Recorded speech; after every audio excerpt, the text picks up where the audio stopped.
يا أيها الذين آمنوا اتقوا الله ولتنظر نفس ما قدمت لغد واتقوا الله إن الله خبير بما تعملون. السلام عليكم ورحمة الله وبركاته.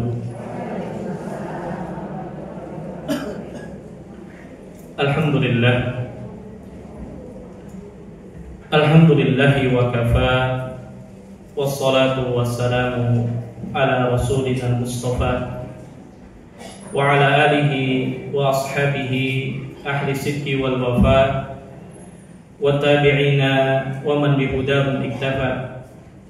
Ashhadu an la ilaha illallah wahdahu la syarika lah, ilahul awwalina wal akhirin, wa ashhadu anna Muhammadan abduhu wa rasuluh, la nabiyya wa la rasula ba'dah.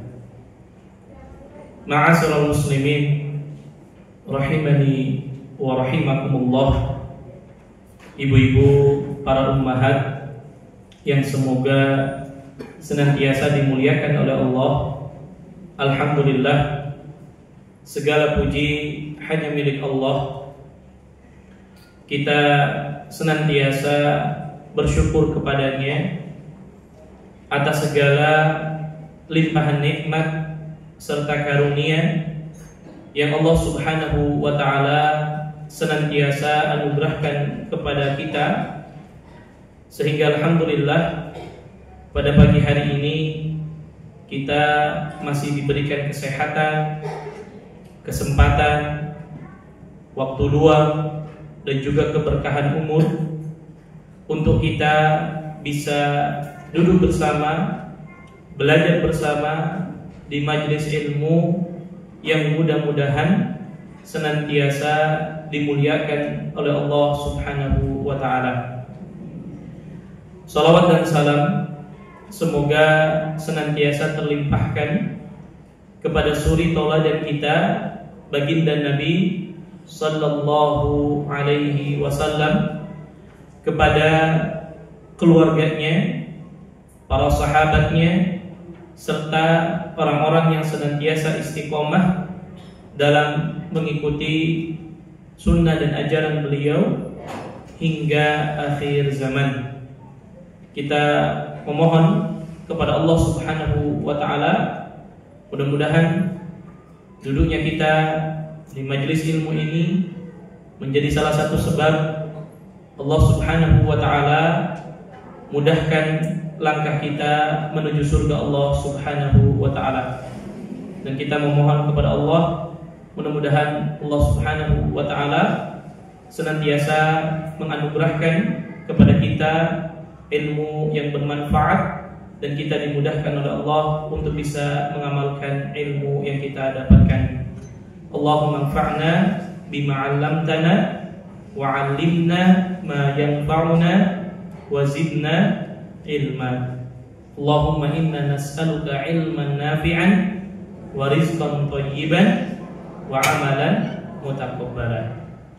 Ibu-ibu, para ummahat yang semoga senantiasa dimuliakan oleh Allah Subhanahu wa ta'ala, pada pagi hari ini saya diminta oleh pengurus DKM untuk melanjutkan kajian rutin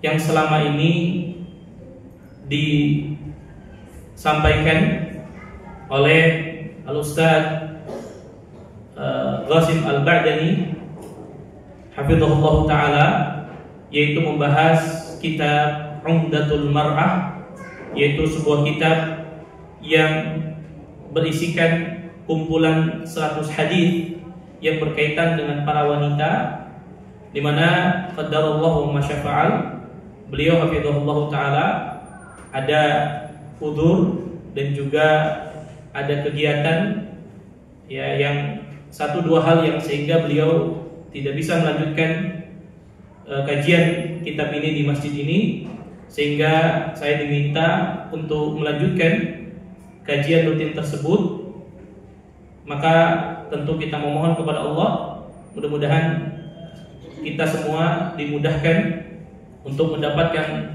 ilmu yang bermanfaat, dan juga saya dimudahkan oleh Allah untuk bisa menyampaikan dan memahamkan ilmu tersebut kepada ibu-ibu sekalian. Tentu ibu-ibu yang semoga dimuliakan oleh Allah, di awal pembahasan dari melanjutkan kitab Umdatul Mar'ah ini, bahwa saya ingin menyampaikan satu hal. Tentu tugas kami para asatidzah adalah memahamkan, berusaha agar para mustami'in, orang-orang yang mendengar kajian ini, bisa memahami apa yang disampaikan. Dan itu tujuan utama, bahwa disampaikannya ilmu agar bisa paham, kemudian bisa kita amalkan. Adapun tentu metode menyampaikan, setiap para asatidzah berbeda dalam menyampaikan metode ilmu tersebut. Ya, tentu Ustaz Qasim mungkin berbeda cara menyampaikannya, begitu juga saya. Oleh karenanya tentu kita sama-sama berupaya agar ilmu yang nanti disampaikan bisa dipahami dengan baik bi'idznillah ta'ala. Ibu-ibu sekalian yang semoga dimuliakan oleh Allah, sesuai dengan informasi yang disampaikan kepada kami, bahwa pada pagi hari ini kita akan lanjutkan dengan hadis yang ke-25. Betul ya? Nah, ibu-ibu sekalian, hadis yang ke-25 ini adalah hadis yang penting untuk dipelajari dan juga diketahui oleh setiap muslimah. Oleh karenanya penulis memberikan judul di hadis yang ke-25 ini dengan at-thaharatu min aktsaril masail al-murtabithah bihayatiki. Kata penulis, thaharah, bersuci, adalah perkara yang paling banyak berhubungan dengan kehidupan kau, wahai para wanita. Terlebih ibu-ibu, bahwa pembahasan yang akan kita bahas nanti berkaitan dengan masalah haid, masalah istihadah, dan hal-hal yang memang ini menjadi spesifik permasalahan para wanita, yang hendaklah setiap kita mengetahui hukum-hukum yang berkaitan dengan masalah haid dan juga masalah istihadah. Oleh karenanya para ulama mengatakan di antara permasalahan yang sulit dalam masalah fikih adalah permasalahan haid.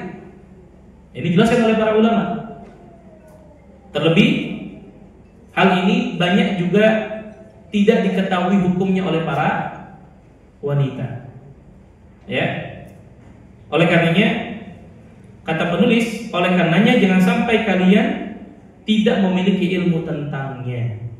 Jadi penting bagi kita untuk mengetahui ilmu tentang masalah thaharah, terlebih berkaitan dengan masalah haid, istihadah, dan juga hal-hal yang memang menjadi permasalahan spesifik bagi para ummahat. Kita bacakan hadisnya, kita terjemahkan, kemudian kita jelaskan, dan juga pelajaran apa yang dapat kita petik dari hadis yang ke-25. An Asma radhiyallahu ta'ala anha qalat. Dari Asma, semoga Allah meridhoinya, berkata. Yang dimaksud dengan Asma di sini adalah Asma binti Abi Bakar. Asma putrinya Abu Bakar As-Siddiq. Jadi yang meriwayatkan hadis ini adalah Asma. Asma sendiri putrinya Abu Bakar As-Siddiq radhiyallahu taala anhu. Qalat, dia berkata, ja'at imra'atun an-nabiy sallallahu alaihi wasallam faqalat. Pernah satu hari, kata Asma, beliau menceritakan, datang seorang wanita menghadap kepada baginda Nabi sallallahu alaihi wasallam. Jadi ada seorang wanita datang kepada Nabi dan bertanya kepada baginda Nabi sallallahu alaihi wasallam. Faqalat, wanita tersebut berkata, "Ara'aita ihdana tahidu fi thawbi kaifa tasna?" Jadi wanita ini bertanya kepada Nabi sallallahu alaihi wasallam seraya mengatakan, "Ya Rasulullah, apa pendapat Anda jika ada salah seorang dari kami para wanita, para ummahat yang pakaiannya terkena darah haid?" Jadi ini pertanyaan penting ibu-ibu, karena tentu seringkali para ummahat, ibu-ibu ketika haid mungkin tidak sadar, di mana mohon maaf darahnya mengenai bajunya. Kalau mungkin mengenainya sedang di rumah, simple, kita lepas bajunya, kita ganti, kemudian kita gunakan untuk sholat. Namun terkadang mungkin ada satu keadaan di mana darah haid tersebut menempel, sedangkan mungkin kita sedang safar misalkan, sedang di jalan, sehingga sulit bagi kita untuk mengganti pakaian secara langsung. Lalu apa hukumnya kalau sekiranya ada darah haid yang menempel di pakaian kita? Maka Rasulullah SAW memberikan jawaban dan solusinya seraya mengatakan, tahuttuhu thumma takrusuhu bil ma wa tamdahu wa tusalli fihi. Kata Nabi SAW, hendaklah kamu menggosok-gosokkan sambil memercikkan dengan air. Jadi ketika ada pakaian yang terkena darah haid, cara membersihkannya apa? Digosok-gosok. Ya, sebagaimana ibu-ibu kalau nyuci pakaian dia apa? Nah, dikucek-kucek. Ya. Namun tentu yang dikucek tidak harus semua bajunya, tidak harus dibasahi semuanya. Hanya bagian yang mengenai darah. Jelas ibu-ibu? Tahuttuhu thumma takrusuhu bil ma. Tahuttuhu itu digosok, dikucek. Terutama nanti kata para ulama apabila darahnya ini sudah mengering. Kemudian dipercikkan air pada bagian yang memang terkena darah tersebut, di antara tujuannya supaya darah tersebut menjadi basah, mudah untuk dibersihkan. Ya, wa tamdahu wa tusalli fihi. Ya, kemudian dibilas, ya, diusahakan darah tersebut sudah hilang. Kemudian kata Nabi, wa tusalli fihi. Kemudian hendaklah kamu mengerjakan sholat dengan memakainya. Artinya tidak perlu diganti, cukup kita bersihkan darah tersebut yang mengenai pakaian kita gosok-gosok, kita kucek-kucek, ditambahkan percikan air sampai kita pastikan itu sudah bersih, maka boleh kita gunakan untuk sholat. Ibu-ibu yang semoga senantiasa dimuliakan oleh Allah, maka pada hadis yang mulia ini ada banyak sekali pelajaran yang dapat kita petik. Yang pertama, ibu-ibu sekalian, bahwa bertoharah, mensucikan diri dari najis merupakan syarat yang wajib ketika kita akan sholat. Jadi sholat seseorang tidak dianggap sah kalau ada najis yang menempel di tubuhnya atau menempel di pakaiannya. Ya. Jadi hukum asalnya syarat sahnya sholat adalah tidak boleh ada najis yang menempel di tubuh kita dan tidak boleh ada najis yang menempel di pakaian kita. Nah, di hadis ini menunjukkan kepada kita bahwa darah haid itu najis atau tidak? Najis. Karena ini najis, maka harus dibersihkan. Oleh karenanya di hadis ini, hadis yang diriwayatkan oleh Asma bintu Abi Bakar, ya putrinya Abu Bakar As-Siddiq radhiyallahu taala an, menceritakan ada seorang wanita yang datang kepada Nabi Shallallahu Alaihi Wasallam bertanya tentang permasalahan yang mungkin ini seringkali dialami oleh para wanita. Apalagi mohon maaf ibu-ibu sekalian, zaman dahulu tidak seperti zaman kita yang alhamdulillah ya mohon maaf sudah ada namanya pembalut. Yang itu dapat apa? mencegah ya tidak tersebarnya darah di pakaian para wanita muslimah. Zaman dulu tentu tidak semudah zaman sekarang. Maka sangat potensi sekali ketika darah itu keluar, darah itu mengenai pakaian. Kan begitu ya? Maka dia bertanya kepada Nabi, kalau sekiranya ada wanita yang pakaiannya kena darah haid, apa yang harus dilakukan? Maka Nabi SAW memberikan solusinya. Tidak perlu kita ganti, apalagi kan bayangkan ibu-ibu, kalau ibu-ibu sedang safar dalam keadaan haid, bawa baju cuman satu, ya. Kemudian ternyata darahnya nembus kena pakaian, sedangkan sudah masuk waktu sholat. Maka apa yang perlu kita lakukan? Ibu-ibu tidak perlu cuci bajunya. Apalagi ibu-ibu buka bajunya, kemudian cuci dulu, dijemur dulu, udah lama. Dan kita tahu Islam ini agama yang mudah. Maka Nabi menyarankan tahuttuhu, kata Nabi. Ya, yang dimaksud dengan tahuttuhu ai tahukkuhu. Tahukku itu adalah menggosok-gosok, ya, atau mengerik. Kalau memang darahnya sudah mengering, ya. Dan menggosoknya adalah di tempat memang darah itu mengenai baju kita, tidak harus semuanya, dan cukup dengan ujung jari jemari kita, ya, bi atrofi asabiha, yaitu dengan mengeroknya dengan ujung jari kita. Lalu kalau darahnya itu mengering, maka kita siramkan dengan air supaya mudah untuk dibersihkan. Kita gosok-gosok, kita kucek-kucek. Kalau sudah dipastikan sepertinya bersih, kita bilas, kemudian kita boleh gunakan untuk sholat. Berarti bajunya sudah hilang dari najis, gitu ya.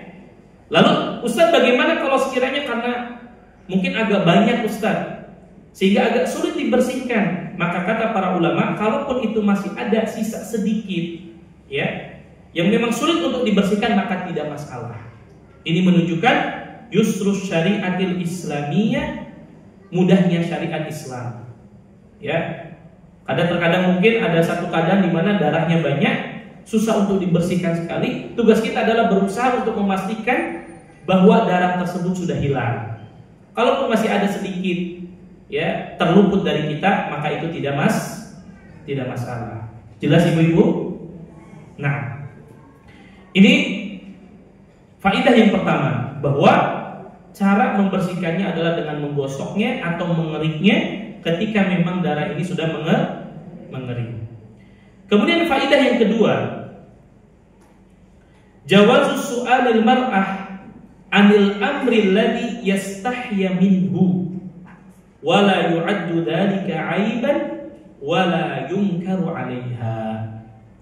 Pelajaran yang kedua ibu-ibu yang dapat kita petik dari hadis ini adalah bolehnya bagi seorang wanita bertanya tentang perkara yang biasanya dia malu untuk bertanya.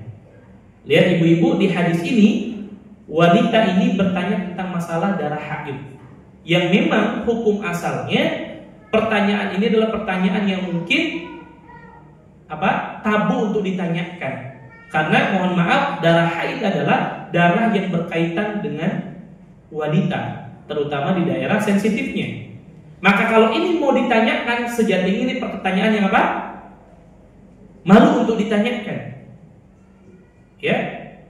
Namun kalau ada wanita yang bertanya tentang sebuah perkara, yaitu perkara yang sensitif, perkara yang tabu, tapi dalam rangka untuk mendapatkan ilmu agama, maka ini tidak dianggap sebuah aib, tidak dianggap sesuatu yang tercela. Jadi ibu-ibu, kalau dalam rangka kita bertanya tentang ilmu, tidak boleh malu. Walaupun itu perkara yang mungkin sensitif, mungkin perkara yang tabu untuk didengar, tapi kalau tujuannya adalah berkaitan dengan ilmu agama, maka boleh kita tanyakan. Dan ini menunjukkan kepada kita ibu-ibu bahwa para wanita memang hukum asalnya harus memiliki perasaan malu. Perasaan malu yang dimiliki oleh wanita adalah sebuah kehormatan. Saya ulang, perasaan malu yang dimiliki oleh wanita adalah kehormatan. Namun ada keadaan di mana terkadang wanita harus bercerita, yang itu adalah berkaitan dengan masalah yang sensitif, masalah yang tabu. Namun kalau niatnya untuk memahami hukum syariat, ya, atau mungkin bertanya tentang permasalahan pribadi, tentang haid, tentang nifas, tentang istihadah, tentang mandi junub, maka ini adalah sesuatu yang diperbolehkan. Karena kata Nabi, innallaha la yastahi minal haq. Allah itu tidak malu tentang perkara yang hak. Ya. Dan ini boleh ditanyakan. Terutama perkara-perkara yang mungkin kadang wanita malu untuk bertanya. Namun juga para ulama mengatakan, ibu-ibu, kalau sekiranya ada seorang mungkin ustazah, seorang wanita yang paham ilmu agama, ya, maka akan jauh lebih baik kalau kita memang bertanya tentang sesuatu yang sensitif kepada dirinya. Kecuali memang kita dapatkan nggak ada nih ustaz, nggak ada seorang ustazah yang bisa memahamkan kami tentang masalah pribadi, maka kami butuh jawaban dari seorang ustaz laki-laki. Boleh ditanyakan, selama itu tujuannya untuk mendapatkan apa? Ilmu. Sebagaimana di hadis ini, wanita ini bertanya kepada Rasulullah walaupun berkaitan dengan perkara yang pribadi, perkara yang mungkin orang menganggapnya tabu. Ya. Namun nanti ada persyaratan-persyaratan yang dipersyaratkan oleh para ulama, di antaranya adalah bahwa ustadznya itu juga adalah seorang yang amanah. Orang yang ditanya itu adalah orang yang menjaga kesucian dirinya. Nanti akan kita jelaskan pada faidah berikutnya insyaallah taala. Ini faidah yang keberapa? Yang kedua. Kemudian faidah yang ketiga, jawazul ifsah amma yustakdzar li daruratis su'al wa ma'rifatil hukmi syar'i. Pelajaran yang ketiga, ibu-ibu, bolehnya seseorang yang alim menjelaskan sesuatu yang dianggap menjijikkan apabila diperlukan untuk bertanya dan mengetahui hukum syar'i. Atau bolehnya seseorang menjelaskan, orang bertanya itu menjelaskan sebuah perkara yang dianggap menjijikkan. Ya mohon maaf ibu-ibu, secara tabiat laki-laki tentu tidak suka ya dengan pembahasan tentang haid misalkan, kalau kita bicara secara umum. Namun dikarenakan ini sesuatu yang penting harus ditanyakan, maka boleh kita jelaskan, terutama dalam rangka untuk mengetahui hukum syar'i. Dan ini berlaku pada permasalahan yang lain. Ya, ada hal-hal yang memang sensitif yang perlu ditanyakan kepada seorang yang alim, kepada seorang ustadz, kepada seorang dai, maka boleh ditanyakan, dijelaskan walaupun itu terkadang perkara yang mungkin mohon maaf menjijikkan. Ya, dan ini dibolehkan. Ya, dan itu dibolehkan. Kenapa? Karena kita pahami bahwa terkadang seseorang memang butuh untuk mendapatkan penjelasan. Apalagi mungkin permasalahan-permasalahan yang kadang ini tidak banyak diketahui oleh keumuman manusia. Maka boleh seorang menanya, seorang wanita bertanya sesuatu yang mungkin dianggap menjijikkan, tetapi dalam rangka untuk mendapatkan apa? Ilmu. Ya, untuk mendapatkan ilmu. Namun tentu ibu-ibu, ada satu hal yang ingin saya garis bawahi di sini. Dan ini bagian daripada adab dalam bertanya. Dan alhamdulillah saya rasa di majelis ini sudah dipraktikkan bahwa pertanyaan itu lewat apa? Tulisan. Ya. Kenapa kadang ibu-ibu kita dapati pada sebagian kajian, Allahul musta'an, ya, dalam sebuah kajian seorang wanita bertanya kepada seorang ustadz, pertanyaannya pertanyaan yang sensitif terkait urusan rumah tangga, tapi didengar oleh banyak jamaah. Bahkan terkadang cerita, curhat. Ya, pertanyaannya setengah jam. Ya, dia curhat tentang suaminya ustaz. Ya. Apalagi mungkin pertanyaannya di situ ada pertanyaan yang terkadang menjatuhkan muruah harga diri seorang suami. Akhirnya satu jamaah, satu masjid tahu semua, oh suaminya begitu. Gitu kan Bu ya? Ada yang seperti itu? Ada Bu. Dan ini bukan adab dalam majelis ilmu. Banyak akhirnya satu majelis tahu semua. Oh, misalkan dia cerita, Ustaz, apa hukumnya punya suami yang pelit, Ustaz? Misalnya.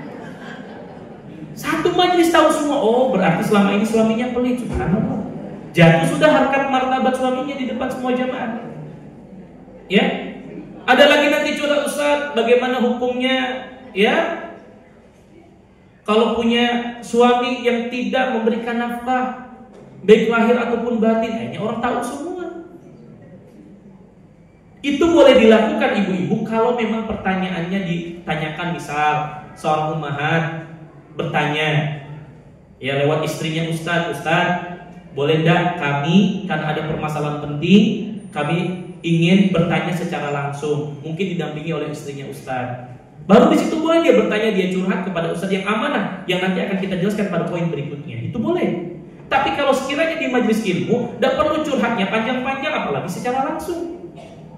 Ya, adapun dia mau tulis lewat tulisan, ya orang nggak tahu ini siapa yang bertanya, silahkan.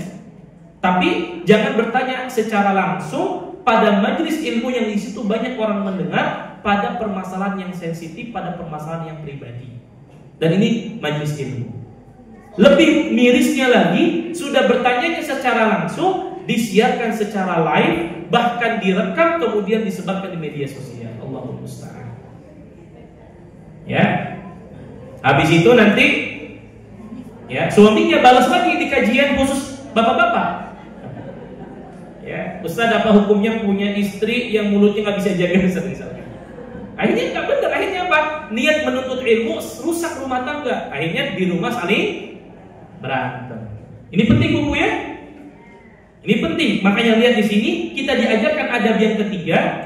Bolehnya memang seseorang bertanya menjelaskan sesuatu yang menjijikkan atau perkara yang mungkin sensitif, ya, dalam rangka untuk mendapatkan hukum syar'i. Tapi adab dalam majelis ilmu tidak disampaikan secara langsung.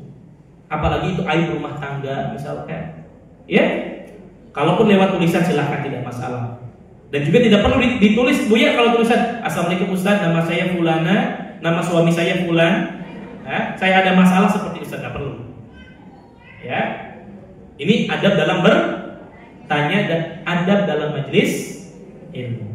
Nah, kemudian yang keempat ibu-ibu, di antara fawaid yang dapat kita ambil dari hadis yang mulia ini adalah jawazu istifta'il mar'ah ar-rajul al-alim as-siqata bi nafsiha an khususi sibah atau an khususiyatiha. Bolehnya bagi wanita meminta fatwa kepada laki-laki yang alim. Ini garis bawah ibu-ibu. Bahwa pentingnya kita bertanya kepada seorang yang alim, yang berilmu. Bukan hanya sekedar seorang yang ahli ibadah. Bukankah kita pernah dengar sebuah hadis tentang seorang laki-laki yang membunuh 99 orang. Kemudian dia datang kepada seorang ahlul ibadah yang gak punya ilmu, cuman rajin ibadah, getol ibadah, tapi gak punya ilmu. Dia tanya, wahai alim, wahai orang ahlul ibadah, wahai abid, sesungguhnya saya sudah membunuh 99 orang. Bagaimana pendapat Anda? Apakah Allah masih mau menerima taubat saya? Kata ahli ibadah tersebut, orang model ente gak akan dapat ditaubat oleh Allah. Allahu Akbar. Ya, bayangkan ibu-ibu.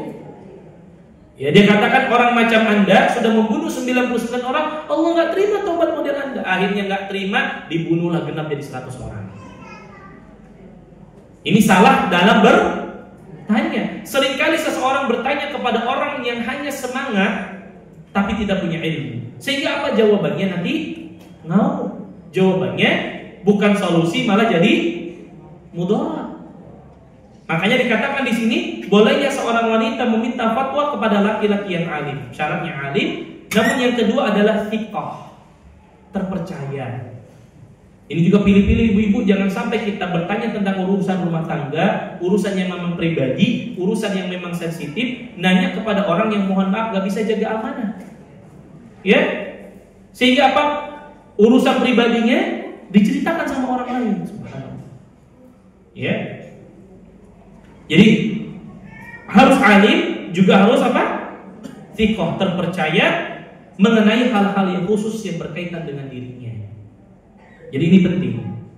Ya. Jadi kalau ibu-ibu mau bertanya kepada seorang ustadz, kepada seorang dai, kepada seorang yang alim, kepada para ulama, maka pastikan orang tersebut paham tentang agama. Yang kedua, memang orangnya thiqah, terpercaya, dan juga menjaga kesucian dirinya.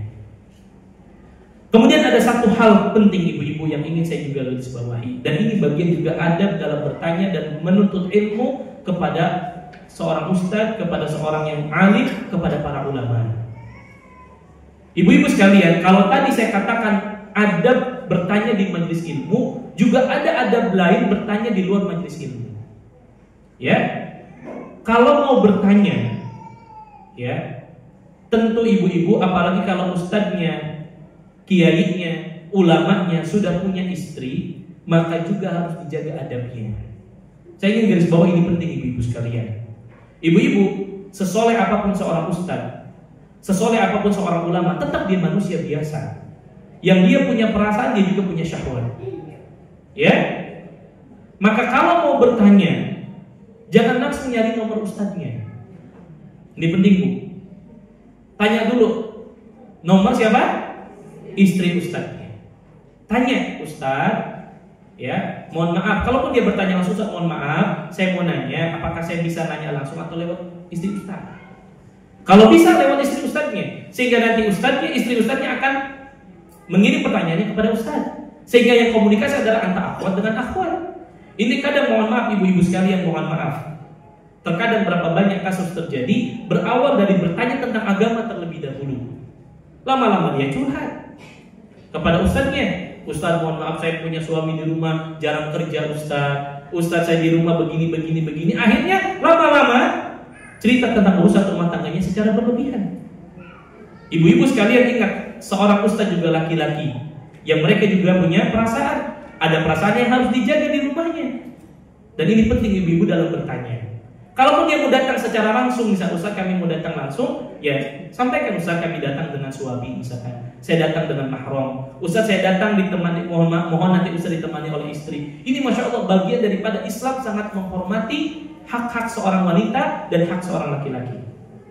Dan ini adab dalam bertanya. Ya, apa kata Nabi? Ma taraktu fitnatan adaru 'ala rijali minan nisa. Tidaklah aku tinggalkan sebuah fitnah yang lebih membahayakan bagi laki-laki daripada fitnah wanita. Siapapun ini, Bu. Siapapun laki-lakinya bisa terfitnah, mau dia alim ulama sekalipun. Ya, bahkan kita tahu ada seorang tabi'in yang mengatakan, kalau sekiranya aku diberikan amanah, ya, untuk mengumpulkan sebuah harta, menjaga sebuah harta, maka itu jauh lebih mudah untuk aku amanah dibandingkan aku harus duduk berdua dengan seorang wanita yang hitam legam. Karena fitnah wanita. Ini penting ibu-ibu untuk saya garis bawahi. Jadi ada adabnya, baik dalam bertanya secara langsung di majelis ilmu, ataupun mungkin ada pertanyaan kepada seorang ustadz, apalagi di zaman sekarang di media sosial, ya. Apalagi mungkin ya nanyanya lewat DM, Instagram dan lain sebagainya, tidak perlu. Ya. Apalagi kalau kita punya suami, biar suami kita yang menghubungi ustadznya, atau istrinya menghubungi istri ustadznya. Dan ini jauh lebih terhormat untuk menjaga kehormatan masing-masing. Bisa dipahami ibu? Oleh karenanya lihat di hadis ini, wanita ini bertanya langsung kepada Nabi, ya, karena beliau tahu bahwa Nabi adalah orang yang alim, orang yang afif, orang yang hatinya bersih, dan juga ya, Nabi SAW adalah orang yang terpercaya. Jadi bukan berarti tidak boleh ibu, ya boleh, silahkan bertanya. Apalagi mungkin kadang ada permasalahan rumah tangga yang sangat pelik, ya, ada urusan rumah tangga yang kadang itu memang butuh solusi dari orang-orang yang alim, boleh bertanya. Tapi harus pakai apa sekali lagi? Ada, ya, tidak bertanya langsung dengan mudah-mudahan, ya. Ya, chat ustadznya secara langsung, misal kecuali sudah dapat izin, oh silahkan, ya. Atau misalkan dia mau nelpon langsung, ya, mungkin nanti ustadznya mengatakan silahkan telepon, tapi mungkin ada suaminya, atau nanti saya nunggu ada istri saya, sehingga jelas permasalahan. Ya, karena sekali lagi, siapapun dia, maukah dia ustadz, mau dia ulama, tetap seorang laki-laki adalah manusia biasa. Ya, yang mari kita akan saling jaga adab dalam menuntut ilmu. Kemudian ibu-ibu sekalian yang semoga dimuliakan oleh Allah Subhanahu wa taala, faedah yang kelima adalah wujubu ghuslil najasah bil ma'i idza asabatit thawb awil badan. Yang kelima adalah wajibnya membasuh najis dengan air apabila mengenai pakaian atau badan. Nah, berarti hadis ini menunjukkan kepada kita kalau ada najis yang menempel di tubuh kita ataupun menempel di badan ataupun di pakaian kita, maka cara bersihkannya dengan menggunakan air. Ya, karena air di antara salah satu fungsinya adalah untuk menghilangkan najis. Sampai hilang apa? Satu, hilang baunya sebisa mungkin. Kemudian hilang warnanya. Makanya tadi menggunakan apa? Air, supaya darah yang berwarna merah tadi menjadi hilang. Dan juga hilang rasanya. Ini menunjukkan kepada kita bahwa air adalah alat utama untuk mensucikan diri dari najis. Kecuali tidak ada air, maka gunakan apa? Ya, tayamum. Ya, menggunakan tayamum ketika tidak ada air.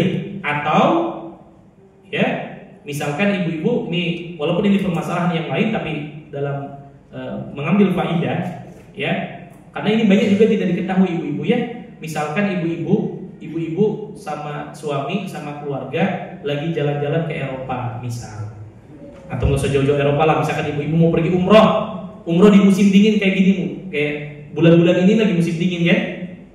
Ibu pergi umroh di musim dingin ke Timur Tengah. Kita tahu ya, di Timur Tengah itu kalau musim dingin, dinginnya sangat dingin sekali, bahkan nusuk. Kadang kita nggak kuat untuk mandi. Kemudian tiba-tiba misalkan malam harinya ibu junub. Ya, apakah junub dengan pasangan atau karena mimpi basah dan lain sebagainya. Sehingga ibu berpikir kalau saya mandi dengan air dingin ini akan memudaratkan saya. Saya bisa sakit. Maka ini boleh diganti. Kalau ibu masih bisa wudu, diganti dengan wudu atau diganti dengan tayamum. Itu dibolehkan. Ya. Atau karena misalkan ibu-ibu sedang safar tadi ke negara yang sangat dingin. Qadarallahu ma syafa'al, juga sakit. Tapi malamnya junub misalkan karena mimpi basah misalkan. Ya. Karena di hadis yang ke-24 ibu-ibu kemarin mungkin sudah belajar kan, bahwa wanita pun mengalami yang namanya mimpi basah. Kemudian ternyata kalau ibu mandi kayaknya saya akan memudaratkan saya Ustaz. Demam saya akan semakin tinggi. Maka dalam keadaan junub tadi boleh diganti dengan tayamum. Bisa dipahami? Nah, ini berdasarkan hadis yang sahih. Kejadian terjadi pada sahabat yang mulia Abdullah ibn Amr ibn As. Siapa? Abdullah ibn Amr ibn As. Kata Abdullah ibn Amr ibn As, pernah satu hari dalam sebuah perang namanya Datus Salasil. Dalam sebuah peperangan di malam yang sangat dingin kata beliau, tiba-tiba beliau junub. Ya, junub karena mimpi besar atau mimpi basah. Subuhnya dia berpikir, kalau saya mandi, ini saya akan binasa. Padahal saya tahu firman Allah Subhanahu wa taala, "Wala tulqu bi aydikum ila tahlukah." Janganlah kalian melemparkan kebinasaan pada diri kalian. Jangan kalian membinasakan diri kalian. Maka akhirnya dia berijtihad. Kalau begitu, saya enggak mandi. Kemudian dia tayamum. Kemudian jadi imam. Imam sholat subuh bersama para sahabat. Dalam keadaan apa? Junub. Hukum asalnya boleh atau tidak? Tidak boleh. Maka akhirnya disampaikan ini kepada Nabi SAW pada pagi harinya. Maka Nabi SAW bertanya kepada Abdullah ibn Amr ibn As, ya, kata Nabi SAW, "Atusolli bin nasi wa anta junub?" Ya, apakah engkau sholat mengimami manusia sedangkan engkau dalam keadaan junub? Betul ya Rasulullah. Kemudian disampaikan sebabnya. Karena malam itu sangat dingin, subuhnya saya nggak mampu untuk mandi. Kalau saya mandi ini akan membinasakan diri saya. Maka Nabi SAW fadhahika Rasulullah SAW. Maka Nabi hanya tersenyum dan Nabi tidak komentar. Ini menunjukkan bolehnya seseorang kalau dalam keadaan darurat, dalam keadaan sakit, kemudian dia junub, maka bisa diganti mandi besarnya dengan tayamum. Bisa dipahami ibu? Dan ini pernah kejadian pada kasus yang lain. Ada seorang sahabat dalam sebuah peperangan. Kita tahu dalam peperangan ibu-ibu, ya, seorang mujahid itu bisa saja terluka. Hingga ada seorang sahabat ketika berperang kepalanya tertebas dengan pedang sampai luka.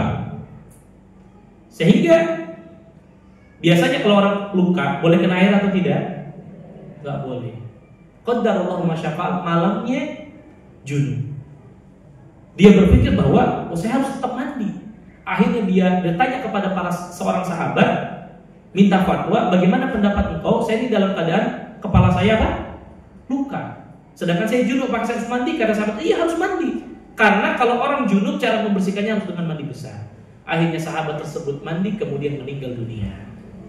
Sampailah kabar tersebut kepada Nabi SAW, maka marahlah Nabi SAW dengan marah yang sangat luar biasa. Kata Nabi, apakah salah seorang di antara kalian ingin membunuh saudara muslimnya? Lihat di sini lagi-lagi ibu-ibu, pentingnya kita bertanya kepada orang yang berilmu. Bayangkan satu orang bisa binasa sampai meninggal karena salah bertanya. Meninggal. Ya. Kasus yang ketiga, ada seorang sahabat juga sama. Dalam sebuah peperangan, malamnya mandi junub dalam keadaan mimpi basah, dalam keadaan junub, kemudian saat itu tidak ada air. Kalau ini beda lagi, Bu. Dia ijtihadnya beda. Oh, kalau nggak ada air, saya kan harus mandi junub. Akhirnya apa? Dia guling-guling badan dia di atas pasir. Ya, yang ini Nabi hanya sekedar senyum saja. Padahal nggak perlu guling-guling, cukup dengan apa? Tayamum. Nah, ini contoh ibu-ibu bahwa pentingnya kita segala sesuatu itu harus berdasarkan apa? Ilmu. Jelas? Nah, ya. Kemudian yang keenam, di antara faedah yang dapat kita ambil, la yushtaratul adad fi ghuslin najasa wa yaktafi bil ma. Yang keenam, ibu-ibu, tidak disyaratkan jumlah tertentu dalam mencuci najis. Cukup dengan menggunakan air. Cukup ini airnya cukup baju yang kena darah tersebut sudah bersih, maka itu sudah cukup. Jadi tidak perlu misalkan cucinya harus 7 kali. Cucinya harus 20 kali, enggak. Kalau mungkin darah yang kena baju kita itu banyak, maka gosoknya harus apa? Lebih banyak. Ya. Air yang kita percikan harus lebih banyak. Tapi tidak ada jumlah tertentu, syaratnya harus 20 kucekan misalkan, enggak perlu. Harus 20 gosokan, enggak perlu. Yang penting kita pastikan ini sudah bersih, bersih dari warnanya, bersih dari baunya, bersih dari rasanya, maka ini sudah cukup. Jelas? Nah, kemudian yang ketujuh. Faedah yang ketujuh adalah najasatud dam al-kharij minas sabilain. Bahwa hadis ini memberikan pelajaran kepada kita, darah yang keluar dari dua jalan, maksudnya mohon maaf, kemaluan dan juga bagian belakang adalah najis. Sesuatu yang keluar dari depan dan bagian belakang adalah najis. Maka ketika kita akan sholat, maka perlu kita bersihkan. Jelas sampai di sini Ibu, hadis yang ke-25. Nah, maka kita masuk kepada hadis yang ke-26, dan ini juga berkaitan dengan masalah haid dan juga berkaitan dengan masalah darah istihadah. Di mana hadis yang ke-26 ini ya diberikan tema ataupun judul oleh penulis ya tentang perkara yang memang ini menimpa setiap wanita, ya, di mana beliau mengatakan jangan merasa sempit, jangan merasa menyalahkan diri karena mengalami haid. Ya, kenapa? Karena haid adalah perkara yang sudah ditentukan oleh Allah atas kaum wanita. Oleh karena itu, kamu harus tahu bagaimana mengambil manfaat darinya, kata penulis. Oleh karenanya, mari kita bacakan hadis tersebut, dan ini juga hadis yang agung, memberikan banyak faedah kepada kita. An Aisyah radhiyallahu taala anha qalat. Dari Aisyah, semoga Allah Subhanahu wa taala meridhoinya, berkata, "Kharajna la nara illa al-hajja." Kata Aisyah radhiyallahu taala anha, suatu ketika kami keluar dan tidak ada tujuan apapun selain untuk ibadah haji. Jadi Aisyah menceritakan pernah satu hari Nabi dan Aisyah dan juga para sahabat keluar. Keluarnya ini, safarnya ini dalam rangka apa? Haji. Nanti akan kita jelaskan kisahnya, dijelaskan panjang lebar oleh sahabat yang mulia Jabir bin Abdullah. Jadi Nabi keluar bersama para sahabat dan juga saat itu Aisyah ikut untuk berangkat ibadah haji. Falamma kunna bisaraf, ketika kami sudah sampai pada satu tempat namanya Saraf. Saraf itu satu tempat yang sudah dekat dengan Makkah. Ya. Saat ini Saraf itu ibu-ibu tempatnya antara Tan'im dan Wadi Fatimah. Ibu-ibu kalau pergi umroh, ya, bagi ibu-ibu ataupun jamaah umroh yang biasanya mau umroh 2 kali, itu ngambil mikotnya di mana? Tan'im. Karena daerah halal yang paling dekat dengan Mekah itu namanya Tan'im, atau sekarang disebut dengan Masjid Aisyah. Masjid apa? Aisyah. Nah, Saraf itu adalah satu daerah antara Tan'im dengan Wadi Fatimah. Ya. Dan itu sampai sekarang masih ada. Ya. Makanya biasanya jamaah umroh itu, ya, atau terutama bagi penduduk Mekah, kalau mereka mau umroh maka mereka ke Tan'im dulu. Saraf itu mungkin sekarang sekitar 12 km sampai 16 km dari kota Mekah. Ya. Dan itu daerah terluar halal dari tanah haram. Ya, sampai sekarang masih ada. Kemudian ternyata ketika sudah sampai di daerah Saraf ini, ibu-ibu, hibtu, kata Aisyah, aku pun apa? Haid. Fadakhala alayya Rasulullah sallallahu alaihi wasallam wa ana abki. Maka datanglah Rasul sallallahu alaihi wasallam menemui Aisyah sementara aku sedang menangis. Wajar Bu ya? Makanya nanti akan dijelaskan di antara faedahnya, Masya Allah, wanita itu biasanya kalau sedang haid, ya, psikologinya berubah, ya, agak sensitif gitu ya, agak cepat marah gitu kan ya, agak sedihan. Nah, Aisyah nangis. Nah, nanti akan kita jelaskan di riwayat yang lain sebab nanti Aisyah kenapa nangis.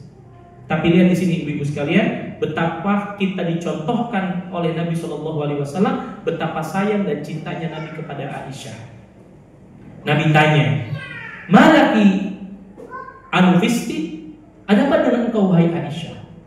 Apakah engkau haid?" Qultu na'am. Iya ya Rasulullah. Maka apa kata Nabi SAW? Peran seorang suami dalam menenangkan seorang istri, Masya Allah. Makanya nanti di antara faedahnya, pentingnya kalau kita safar ditemani oleh sama suami, oleh mahram. Kenapa? Kalau ada kejadian apa-apa yang membuat kita sedih, yang membuat kita tidak tenang, ada yang menenangkan. Maka lihat Nabi SAW tidak omelin itu Aisyah. Bayangkan ibu-ibu ini posisinya dalam keadaan apa? Ibadah haji yang itu banyak sahabat. Nabi tidak bilang kepada Aisyah, Aisyah, bikin malu aja kamu. Banyak sahabat kok malah nangis, gitu kan? Kalau suami yang lain mungkin begitu kan? Kamu ini bikin malu, saya ini Nabi, gitu kan? Saya ini seorang Rasul, banyak sahabat kok kamu malah nangis, gitu kan? Tapi apa kata Nabi SAW? Inna hada amrun katabahu Allahu ala banati Adam. Allahu Akbar. Jawaban yang sangat menenangkan Aisyah. Apa kata Nabi? Wahai Aisyah, sesungguhnya haid ini adalah perkara yang Allah telah tetapkan bagi para wanita anak cucu Adam. Siapapun wanita pasti akan merasakan namanya haid. Maka Nabi kasih solusi. Faqdi ma yaqdil hajj ghayra alla tatufi bil bait. Maka kata Nabi, lakukanlah apa yang harus kamu lakukan oleh orang-orang yang berhaji. Artinya sudah kamu niat ihram, lakukan semua manasik haji, ghayra alla tatufi bil bait, kecuali satu, tidak boleh tawaf di sekitaran Ka'bah. Karena ibu-ibu, syarat tawaf itu harus dalam keadaan suci. Ya, karena kata Nabi SAW, at-tawafu mislus shalah illa annakum tatakallamuna fihi. Tawaf itu sama statusnya seperti sholat. Cuman bedanya kalau sholat nggak boleh ngomong, kalau tawaf boleh. Boleh nggak ibu-ibu lagi tawaf kemudian ngobrol ke taman sebelah kirinya, tanya, gimana kabarnya? Tapi lagi tawaf, boleh atau tidak? Boleh. Bahkan dari tawaf itu tidak ada doa secara khusus. Boleh ibu-ibu zikir, boleh ibu-ibu baca Quran, boleh ibu-ibu sambil doa pakai bahasa Indonesia, boleh. Makanya kata Nabi, at-tawafu mislus shalah illa annakum tatakallamuna fi. Tawaf itu sama seperti apa? Sholat, harus dalam keadaan suci, tapi boleh sambil ngomong. Tapi kalau lagi sholat nggak boleh ibu-ibu. ibu Allahu Akbar, ya, kemudian handphone berdering. Ibu ambil, angkat dulu. Waalaikumsalam warahmatullahi. Sebentar, anak lagi sholat dulu ya. Nanti habis sholat saya telepon lagi. Nggak boleh, batal sholatnya. Nggak boleh Bu, batal sholatnya. Dan ini saya pernah dapatkan Bu ya. Subhanallah. Ini kisah nyata. Jadi saya sedang sholat di Masjid Nabawi. Ya, karena kita dulu ya ketika kuliah di sana, ya biasanya setiap sore sampai Isya kita di Masjid Nabawi. Nah, ketika kami sholat di Masjid Nabawi, ya saya ingat sekali itu ada seorang bapak-bapak ya, dari Sudan, ya lagi sholat berjamaah, sholat asar saat itu. Allahu Akbar. Tiba-tiba handphonenya berdering. Wallahu alam apakah sengaja atau refleks lupa, dia angkat handphonenya kemudian diangkat. Nanti saya telepon lagi setelah sholat, dimatikan, lanjut lagi sholatnya. Ya, batal sholatnya, nggak boleh. Nah, kayak beres sholat kita ingatkan, nggak boleh, batal itu. Ya. Makanya kalau ibu-ibu saya selalu mengatakan, kalau ibu-ibu lagi sholat, handphone berdering, boleh diambil handphonenya, dimatikan tanpa dijawab. Dan ini penting ibu-ibu, ini juga adab. Jangan sampai kita mengganggu kawan-kawan kita yang lain yang sedang sholat, jamaah yang lain sedang sholat, kemudian handphonenya berdering. Ambil.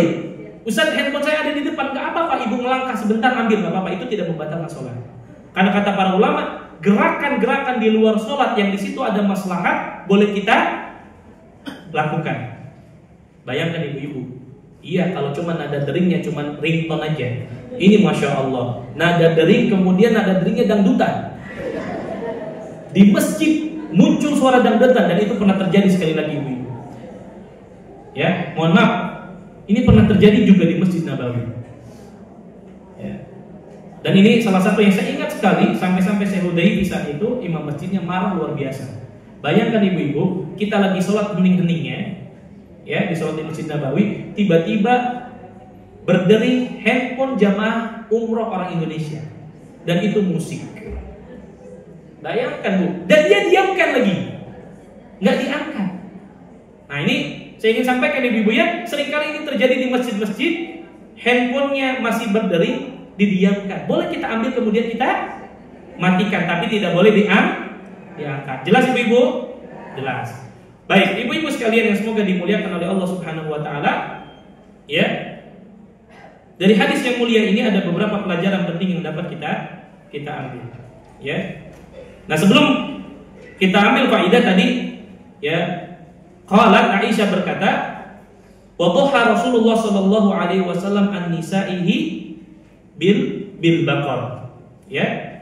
Dan Nabi sallallahu alaihi wasallam, kata Aisyah radhiyallahu taala anha, ya, berkurban dengan seekor sapi yang diniatkan untuk semua istrinya. Nah, ibu-ibu sekalian yang semoga dimuliakan oleh Allah, dari hadis ini banyak sekali pelajaran penting yang dapat kita ambil.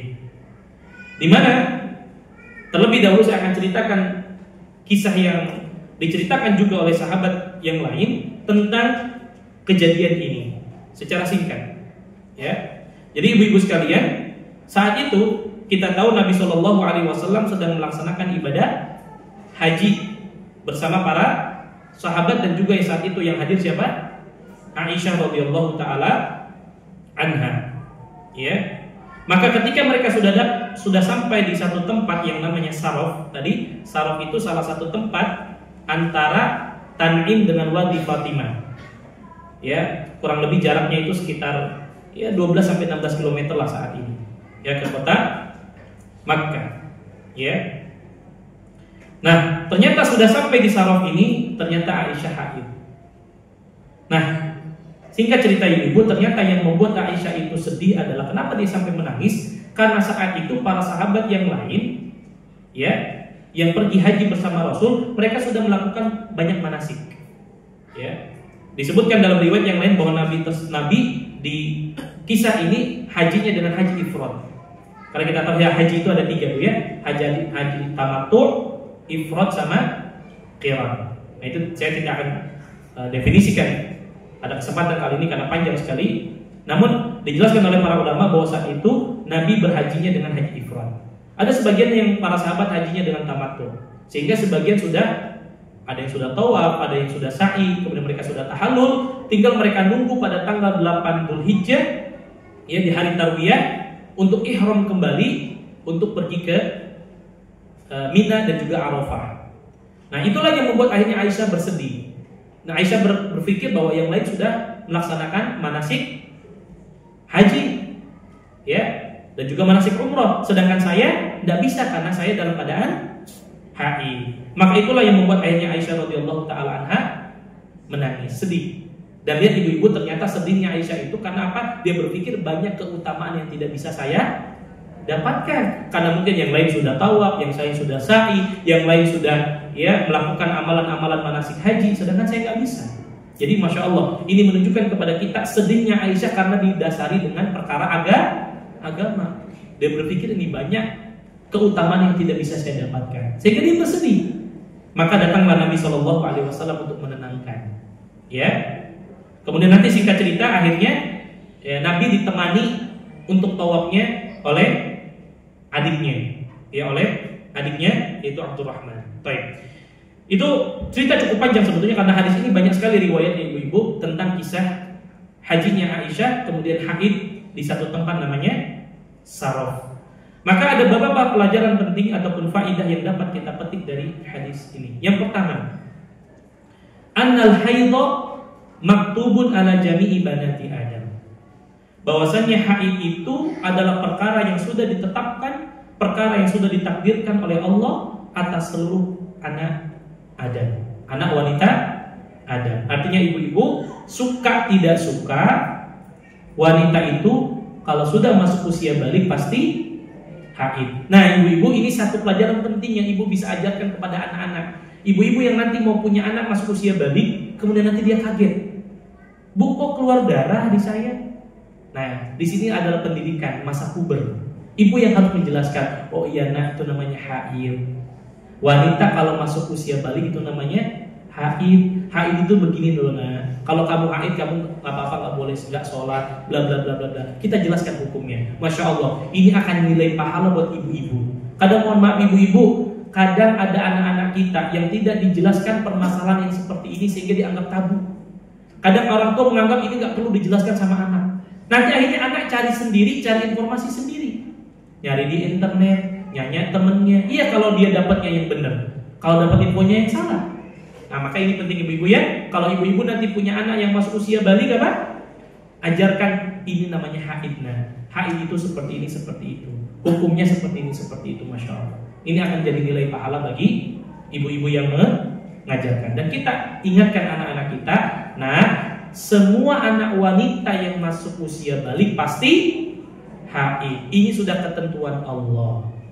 Ya, makanya saya pernah dapat sebuah pertanyaan di majelis ta'lim ummahat. Bertanya, Ustaz, jadi laki-laki enak Ustaz katanya. Loh kenapa saya bilang? Contoh nih Ustaz, di Ramadan katanya. Ya. Kalau kami di Ramadan itu mungkin sholat malamnya cuma bisa sekali Ustaz. Ikut tarawih, habis itu kami nggak bisa mulai lagi di rumah. Loh kenapa? Ya karena kami jam 2 harus bangun, harus masak, harus apa? Angetin makanan buat sahur. Sedangkan laki-laki mungkin enak Ustaz, habis tarawih di masjid, nanti di rumah bangun jam 2 bisa qiyamul lail. Belum lagi nanti kami para wanita ada masa namanya haid. Kami nggak sempurna puasa kami. Maka ibu-ibu sekalian, justru inilah kelebihan yang Allah berikan kepada para wanita. Saya selalu mengatakan para wanita adalah makhluk Allah yang Allah spesialkan. Ya, ada waktu di mana memang ibu-ibu tidak bisa sholat, ada waktu ibu-ibu tidak bisa puasa full 30 hari, tapi ada amalan-amalan yang lain yang ibu bisa lakukan dan itu bisa menjadikan ibu-ibu masuk ke dalam surga. Contohnya apa? Kata Nabi SAW, "Idza shallatil mar'atu khamsaha wa shamat syahraha wa ata'at zawjaha wa hafizat farjaha qila laha udkhulil jannata min ayyi abwabiha syi'ti." Allahu akbar. Jadi ibu-ibu ternyata jadi wanita itu mudah untuk masuk surga. Syaratnya cuma 4. Salat yang 5 waktu, puasa di bulan Ramadan, jaga kehormatan diri dan taat sama suami. 4 saja kata Nabi, qila laha udkhulil jannata min ayyi abwabiha syi'ti. Masuklah surga dari pintu manapun yang kau inginkan. Ini faedah yang berapa? Pertama, bahwa haid adalah ketentuan Allah Subhanahu wa taala yang bersifat fitrah. Setiap wanita harus menyadari bahwa wanita itu pasti haid dan itu bukan aib. Ya, justru ini adalah kehormatan bagi setiap wanita. Yang kedua, ibu-ibu, di antara faidahnya adalah anna sabrul mar'ati ala ma yusibuha min alamil haid ma'juratun alaihi. Allahu akbar. Ibu-ibu, ini perlu kita renungi. Kata para ulama, sabarnya wanita terhadap rasa sakit yang dia alami ketika haid itu akan diberikan pahala. Jadi ibu-ibu yang mohon maaf ketika haid, ya, sakit perutnya, ya, apa istilahnya, sumilangan ya, ya kan, betul nggak? Iya, ibu-ibu yang sumilangan saat haid, perutnya sampai sakit, ya, jangan salah ibu-ibu kalau ibu-ibu ingat bahwasanya ini adalah ketentuan Allah, kita sadari, kita ridho, akan bernilai pahala. Tuh, ibu-ibu dari haid saja bisa dapat pahala, ya, tapi syaratnya apa? Sabar. Kita terima, ya Allah, ini memang sudah ketentuan yang Engkau tentukan. Ya, oleh karenanya nanti ibu-ibu, di antara faedah penting yang akan saya jelaskan adalah yang berkaitan ketika wanita akan umroh kemudian takut haid. Ya, sehingga apa dia bilang, Ustaz, boleh enggak saya minum obat penghalang haid? Nanti akan saya jelaskan insyaallah secara singkat. Ya. Terkadang ada orang akhirnya sampai memaksakan. Ya gitu, kalau begitu Ustaz, saya mau cari waktu di mana saya sedang tidak haid. Padahal nanti akan kita jelaskan bolehnya wanita ketika haid melaksanakan ibadah umrah. Nah, tentu dengan persyaratan yang perlu dipenuhi. Kemudian yang ketiga, ibu-ibu sekalian, annal mar'ata fis safar la tastadni an zawjiha wa bi khasatin inda hudutil ilal al-jasadiyah wan nafsiyah wa ghairiha. Faedah yang ketiga, ibu-ibu, bahwa wanita dalam perjalanan tidak lepas, ya, tidak bisa lepas dari pendamping. Artinya apa? Pentingnya di sini kita safar bersama mahram. Kenapa? Karena wanita itu biasanya tidak lepas dari menghadapi gangguan fisik, psikis dan lainnya. Kadang ibu-ibu, mohon maaf tadi, ibu-ibu sedang haid, biasanya itu apa namanya? Psikologinya berubah, agak sensitif gitu kan ya. Bawaannya pengen marah terus gitu kan ya. Anak-anak main-main sedikit numpahin gelas, nah, marah gitu kan ya. Makanya biasanya memang itu hal yang umum terjadi pada para wanita. Maka hikmahnya para wanita harus safar dengan mahramnya supaya ketika terjadi sesuatu pada wanita ada yang menenangkan. Bisa dipahami? Bahkan ini menunjukkan pentingnya keberadaan seorang suami ataupun mahram ketika wanita berpergian. Ya, sebagai apa? Pelindung, pendamping di saat wanita mendapatkan kondisi darurat. Oleh karena saya dalam buku yang saya tulis tentang belajar dari Ibunda Aisyah, beginilah kita belajar dari Ibunda Aisyah. Di situ di antara pelajaran pentingnya adalah bahwa seorang wanita ketika safar itu harus ada mahram. Salah satu fungsinya adalah ketika ada sesuatu yang terjadi pada wanita, ada laki-laki yang melindunginya, ada laki-laki yang menenangkannya. Sebagaimana di hadis ini, masya Allah, Aisyah ditenangkan oleh Nabi Shallallahu Alaihi Wasallam. Kemudian yang keempat, ya, sama tentang ahamiyatu safaril mar'ah ma'a mahram. Pentingnya wanita melakukan perjalanan bersama mahram, ya, supaya ada yang mendampingi dan juga ada yang mengurusnya ketika terjadi sesuatu. Kemudian yang kelima, annal mar'ata tata'athara nafsiyan bil a'rad at-tabi'iyyah allati tamurru 'alaiha kal haidi wal hamli wan nifas. Wanita itu biasanya mengalami pengaruh kejiwaan karena gejala-gejala yang dialaminya, seperti haid, hamil, nifas. Itu pasti ada apa? Perubahan-perubahan pada dirinya. Maka, masya Allah, kata para ulama, siapapun yang berinteraksi dengannya hendaklah dia memahami saat-saat sensitif seperti ini. Ya, jadi kalau haid itu, ya, suami jangan cari masalah sama istri gitu kan ya, bisa bahaya gitu kan. Anak-anak jangan cari masalah sama ibunya gitu. Dan memang ini hal yang lumrah terjadi pada para wanita. Ya, oleh karenanya ibu-ibu sekalian, ini menunjukkan bahwa siapapun yang bermuamalah dengan wanita harus bisa paham, oh istri saya lagi sensitif nih karena lagi hamil. Oh istri saya sensitif karena lagi haid. Oh lagi nifas. Maka kalau setiap lelaki bisa memahami kondisi seperti ini akan menjadikan kehidupan rumah tangganya menjadi kehidupan rumah tangga yang sakinah, mawaddah dan warahmah. Kemudian yang keenam secara singkat ibu-ibu, ya, hadis ini memberikan sebuah pelajaran kepada kita tentang cintanya seorang wanita terhadap perhatian dan kasih sayang. Siapapun di antara kita, siapapun di antara ibu-ibu pasti namanya suka disayangi dan suka diperhatikan oleh pasangannya. Betul atau tidak? Di hadis ini Aisyah sampai nangis. Nangisnya Aisyah karena cari perhatian dari Nabi. Makanya kata para ulama, disinilah pentingnya seorang suami ketika mendapati keadaan istrinya dalam keadaan yang tidak tenang. Pentingnya seorang suami menenangkan istrinya ketika menangis. Lihat sekali lagi ibu-ibu, di hadis ini Nabi gak marah. Nabi gak bilang, kamu ini bikin malu aja. Lihat para sahabat tuh, lihat, ya, ngapain si haid aja nangis kayak gitu, kan gitu kan tuh. Ngapain si haid aja sampai begitu gitu. Enggak. Tapi lihat Nabi menenangkan, inna hada amrun qad katabahullahu ala banati ibni Adam. Allahu akbar. Ini adalah contoh yang dicontohkan oleh Nabi kepada para suami agar bersikap perhatian pada pasangannya. Dan memang Nabi itu sangat perhatian sama Aisyah. Ya, sebagaimana pernah kisah yang saya sampaikan dalam buku yang saya tulis tentang fitnah yang menimpa Ibunda Aisyah radhiyallahu taala anha. Ketika Ibunda Aisyah sakit 1 bulan, ya, Nabi selalu bertanya kepada Aisyah, "Kaifatikum?" Gimana kabar kau wahai Aisyah? Masya Allah. Ini menunjukkan bagaimana perhatiannya Nabi kepada Aisyah. Kemudian yang ketujuh, annal haid la yamna minal ihram bil umrati awil hajj. Bahwasanya wanita yang sedang haid tidak menghalangi seorang wanita untuk berniat ihram, umroh ataupun haji. Jadi ibu-ibu boleh umroh dan haji dalam keadaan haid, tapi tidak boleh tawaf. Nah, gimana Ustaz? Baik. Secara singkat ibu-ibu, ada 3 kondisi yang ibu-ibu harus perhatikan ketika ibu-ibu umroh dalam keadaan haid. Dan ini pertanyaan yang sering ditanyakan oleh jamaah umroh. Jadi ibu-ibu, misal begini. Gambaran yang pertama. Ibu-ibu, ini masih ada waktu nggak? Masih ya? Mohon izin menjelaskan karena ini penting tentang umroh ibu-ibu yang haid. Yang pertama ibu, misalkan ibu-ibu biasa haid 7 hari. Biasa haid berapa? 7 hari. Misalkan ibu-ibu dari Indonesia baru hari pertama haid. Berarti kan masih berapa hari lagi? Masih 6 hari lagi.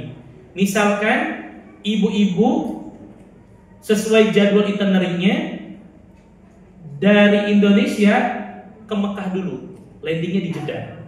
Otomatis langsung umroh atau tidak? Langsung umroh. Sedangkan berarti ibu-ibu masih berapa hari lagi? 6 hari. Sedangkan di Mekah itu mungkin cuma berapa hari? 4 hari misalkan. Berarti sudah tuntas atau belum haidnya? Belum. Hukum asalnya ibu-ibu tidak boleh umroh dalam keadaan haid. Gitu kan? Maka karena ibu nggak mungkin nih, ya, balik lagi ke Indonesia, nunggu suci dulu balik lagi ke Mekah. Kalau ibu banyak uang nggak apa-apa. Ya. Nah, maka dalam keadaan ini dalam keadaan yang darurat, maka ibu boleh berumroh seperti awal. Ibu-ibu niat umroh, niat ihram, labbaik Allahumma umratan, ibu-ibu mandi bersih-bersih, nyampe di Mekah, ibu boleh ikut tawaf dalam keadaan haid, tapi mohon maaf menggunakan pembalut yang tebal, dipastikan tidak ada darah yang menetes. Itu namanya istiftar. Dan ini pernah terjadi pada istri Abu Bakar As-Siddiq ketika beliau nifas melahirkan anaknya Muhammad, ya, di Bir Ali. Maka Nabi perintahkan untuk istiftar. Istiftar itu ibu-ibu pakai pembalut yang banyak, yang tebal, kemudian ibu-ibu tawaf. Maka tawafnya ibu dianggap sah. Kecuali ibu-ibu tinggalnya di Saudi. Kalau ibu tinggalnya di Saudi, nggak boleh ibu tawaf kecuali sampai betul-betul apa? Suci. Karena ibu-ibu masih bisa bolak-balik ke Mekah. Jelas? Nah, sekarang kondisi kedua. Ibu-ibu ke Madinah dulu. Ya. Ternyata pas di Madinah kan misalkan 2 hari 3 hari sudah suci, maka ini aman. Betul? Kemudian ternyata ibu-ibu dari Madinah masih belum suci. Nyampe Mekah belum juga suci. Oh ternyata saya sucinya 2 hari lagi, sedangkan di Mekah masih 4 hari. Maka ibu jangan dulu tawaf. Ibu niat ihram, ibu tidak melakukan larangan ihram, nunggu dulu sampai suci. Karena masih ada waktu sebelum ibu balik ke Indonesia, betul? Maka ibu suci dulu, sudah suci baru apa? Tawaf, sa'i, tahallul. Jelas ibu-ibu? Mudah-mudahan bisa dipahami ya. Dan mohon maaf kalau terlalu cepat karena ya keterbatasan waktu yang mau habis gitu ya. Baik, kemudian yang terakhir ibu-ibu, faedah yang terakhir, annal haid yajuzu laha tilawatul Qur'an walakinnaha la tamassul mushaf illa bihail kal qaffazat mathalan li'anna tilawatul Qur'an min amthali a'malil hajj wa lam yunqal nuhiya'an. Di antara faedah yang terakhir ibu-ibu bahwa wanita haid masih boleh membaca Al-Quran, namun tidak menyentuh mushaf kecuali dengan penghalang. Misalkan ibu-ibu pakai apa? Sarung tangan. Atau zaman sekarang ibu-ibu bisa download aplikasi handphone di mana? Aplikasi Al-Quran di mana? Handphone. Nah, itu nggak apa-apa, boleh. Atau ibu-ibu baca Qurannya dari hafalan. Alhamdulillah Ustaz, saya punya hafalan 3 juz Ustaz. Ya, saya mau murojaah sambil dari hafalan saya, boleh. Atau boleh baca Qurannya dari laptop, dari tablet, itu boleh. Karena itu hukumnya bukan hukum mushaf. Jelas ibu-ibu? Nah, mudah-mudahan apa yang saya sampaikan bisa dipahami dari 2 hadis yang sangat agung ya. Dan saya mohon maaf kalau sedikit penjelasannya terlalu cepat, tapi saya berharap mudah-mudahan ibu-ibu bisa memahami apa yang saya sampaikan. Wallahu ta'ala.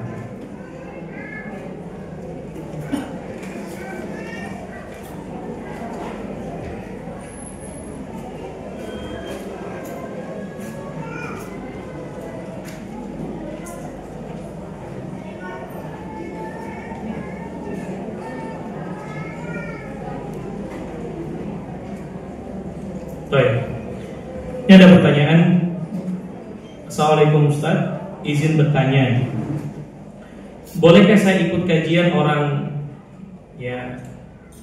kajian dari organisasi tertentu, tapi tausiahnya saja Ustaz, bukan yang lain. Saya tidak ikut sholawatan, saya tidak ikut nasyid-nasyid dan lain sebagainya. Bagaimana menurut syariat Ustaz? Karena saya diusir dari kampung itu karena tidak ikut ngaji bersama mereka. Ya, ini pertanyaan pertama. Pertanyaan kedua, apakah seorang istri harus minta cerai jika suami pemalas, penipu, pembohong, pemarah, pencuri, anti nasihat? Masya Allah. Baik, pertanyaan pertama, ibu-ibu sekalian yang semoga dimuliakan oleh Allah Subhanahu wa Ta'ala.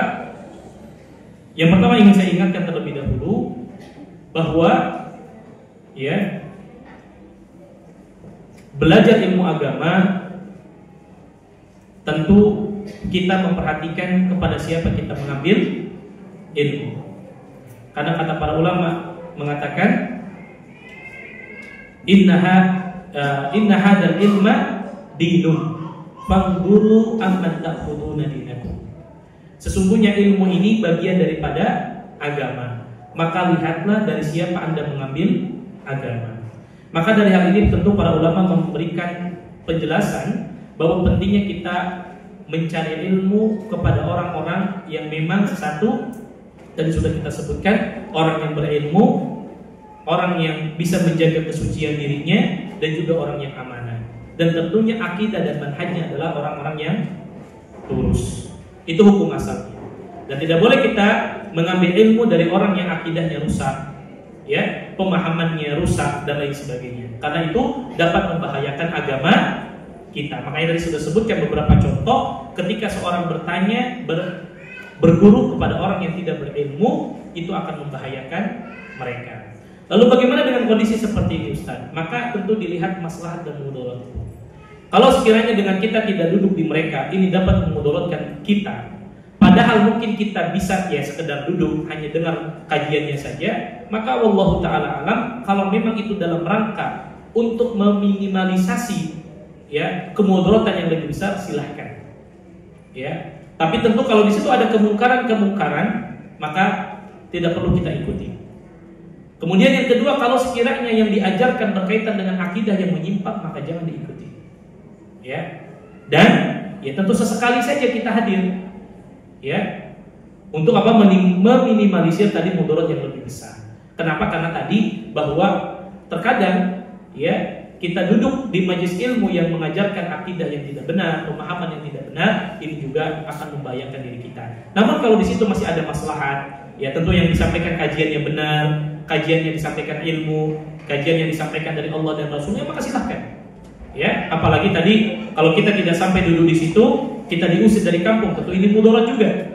Kecuali kita sudah siap, ya, kecuali kita betul-betul berkomitmen. Namun kalau di situ hanya sekedar kita ikut kajian, hanya mendengarkan dan tidak membahayakan agama kita dan juga tidak membahayakan akidah kita, maka silahkan saja. Ya, namun sebisa mungkin, ya, kalau ada pemahaman yang keliru, maka tidak kita ambil. Ya, tidak kita ambil, dan kalau ada kemungkaran-kemungkaran yang dilakukan, maka tinggalkan.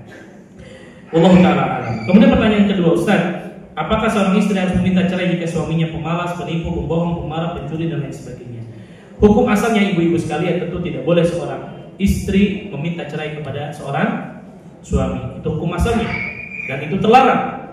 Ya, terlarang hukum asalnya seorang istri meminta cerai kepada seorang suami, kecuali ada udzur-udzur syar'i yang memang itu memudaratkan seorang istri. Misal seperti suami yang tidak mau menafkahi istrinya, baik nafkah lahir ataupun nafkah batin.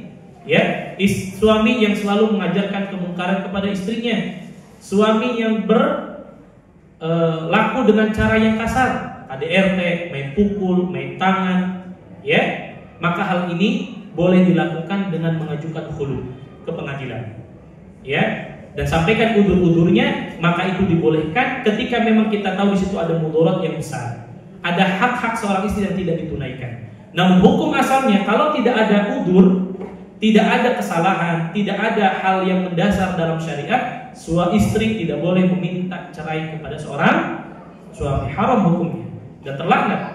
Kecuali ada sebab-sebab yang memang itu dibolehkan secara syar'i tadi. Ya, suami tidak ngasih nafkah, baik lahir ataupun batin, seorang suami yang KDRT kepada istri, ya, dan lain sebagainya yang memang dibolehkan oleh syariat, maka istri boleh mengajukan khulu kepada pengadilan. Dalam hal ini di negara kita melalui KUA ataupun kantor urusan agama ataupun ke pengadilan yang memang mereka mengurus urusan hal yang seperti ini. Namun sekali lagi hukum asalnya sebisa mungkin kita pertahankan rumah tangga kita, apalagi mungkin kita sudah punya anak keturunan, maka sebisa mungkin tentu kita berusaha untuk tidak sampai bercerai, kecuali tadi ada udzur syar'i yang memang membolehkan kita untuk bercerai. Wallahu ta'ala a'lam. Insyaallah.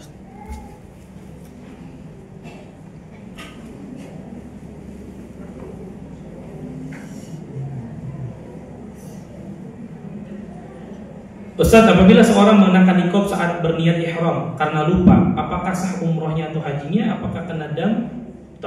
Terkait dengan mahdhuratul ihram, di antara mahdhuratul ihram ataupun larangan ihram yang tidak boleh dilakukan oleh seorang wanita yang berniat ihram, di antaranya adalah dua, yaitu menggunakan niqab ataupun cadar. Yang kedua adalah menggunakan sarung tangan. Ya, kecuali ibu-ibu dibuka niqabnya kemudian pakai kerudung ditutup wajahnya, itu dibolehkan. Tapi kalau menggunakan niqab saat ihram, maka ini termasuk mahdhuratul ihram. Maka di sini para ulama mendetailkan secara singkat. Yang pertama, kalau dia melakukannya dengan sengaja maka dia wajib bayar dam. Ya, wajib bayar dam atau puasa 3 hari. Tetapi kalau dia melakukannya karena lupa dan tidak disengaja, maka kata para ulama ini dimaafkan. Ya, atau dia melakukannya karena ketidaktahuannya terhadap ilmu, maka ini dimaafkan.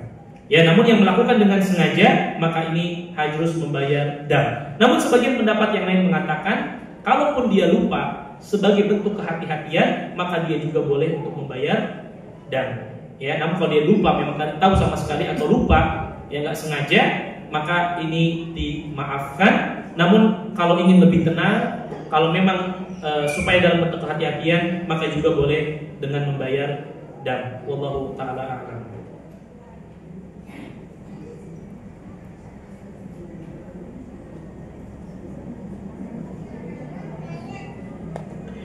Bismillah Ustaz, afwan, bila haid 15 hari dengan jeda darah haid muncul hilang, bagaimana sholatnya? Apalagi tidak muncul tanda-tanda bersih, afwan, seperti cairan bening itu tidak keluar, sehingga bingung untuk memulai mandi dan sholatnya. Baik, ini pertanyaan yang baik, namun sebetulnya ini akan nanti kita bahas di hadis yang berikutnya, ya, di hadis berikutnya, yaitu di hadis yang ke-27.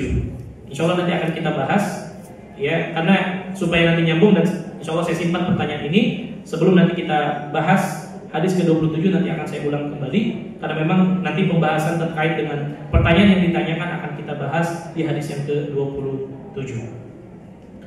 Kemudian, Assalamualaikum Ustaz, saya izin bertanya, jika sedang haid bolehkah ikut kajian? Nah, terkait dengan masalah haid boleh datang ke masjid atau tidak, memang ini terjadi khilaf di antara kalangan para ulama, ya. Terjadi khilaf di antara kalangan para ulama. Kalau ibu tanya, Ustaz, apakah kalau orang haid boleh dengar kajian? Boleh.